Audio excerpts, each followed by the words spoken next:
Do you want to know what the actual species classification is technically for the Draconian Empire? It's Hydra. Yeah, it's more specific, but of course it has the word part Hydra in it. You know, the Greek mythological beast, serpent, the Hydra. Apparently, if you cut one of its heads off, 2 or 4 will grow back in its place. It has about 9 heads. It's similar to the dragon Yamato no Orochi, or the 7-headed dragon from the Bible. You know what I mean?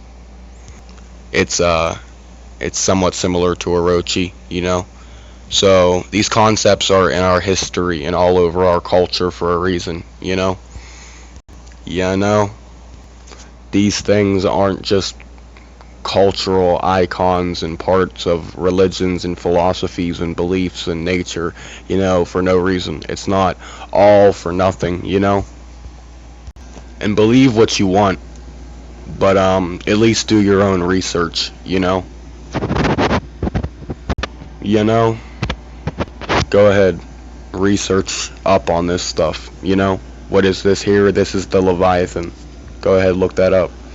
It was created by the divine in order to showcase the power and supremacy of the divine over the earth. Yeah, it was apparently an unkillable, unstoppable giant, you know, gargantuan reptilian, you know, some kind of sea creature, marine reptile that was unbelievably powerful. This serpent apparently could, you know, cause tsunamis and large waves with its body movements and movements of its tail, and it could, of course, eat large creatures in the sea, and it could basically tear apart entire villages and whatnot, you know. Spears and arrows were basically just, you know, nothing to it, just breaking off of its hide. And the Leviathan, you know, whenever you would try to capture it with a metal net or whatever, you know, it would literally break like straw. That's how it was described, you know. The Leviathan broke through the iron or steel, whatever they used for the metal net. It broke through it like straw, you know.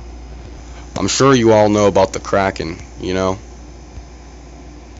And I'm sure you're all familiar. I'm sure you all are very familiar with these concepts, you know, genetic engineering and all that shit, because it has been all around us in movies and concepts and this and that. Like, they don't fucking obviously censor that shit because they know people would catch on. They know people would be like, yo, why the fuck are you, like, straight up just deleting this right here and straight up just, you know, blocking this here and whatever, you know. So they even though they do heavily censor what we see, and they do use symbolism and subliminal, you know, messaging and whatnot, we do have freedom of speech and expression and free will, of course. So fuck anyone who wants to be a hater, you know. I don't really give a fuck. I don't give a shit, you know. I'm gonna do me. I'm gonna do what I do.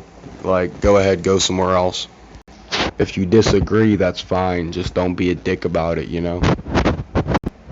That's all. That's all it really comes down to. And yeah, basically the Draconian Empire is said to have control over artificial suns and stars, you know, because they're reptiles and they feed off of the sun's energy, kind of like photosynthesis, you know. So they create these structures, these whatever the fuck, you know, artificial suns and stars and, you know, whatever kind of you know, cosmic fucking, you know, structures or constructions, whatever, you know. They use these as energy sources and whatnot, you know. And humans have already thought about these ideas, but of course we're not there technologically. And right now the Earth is currently moving through the debris of one of these stars explosions, you know, like one of the explosions of a star or sun very close to where the Earth is located, you know.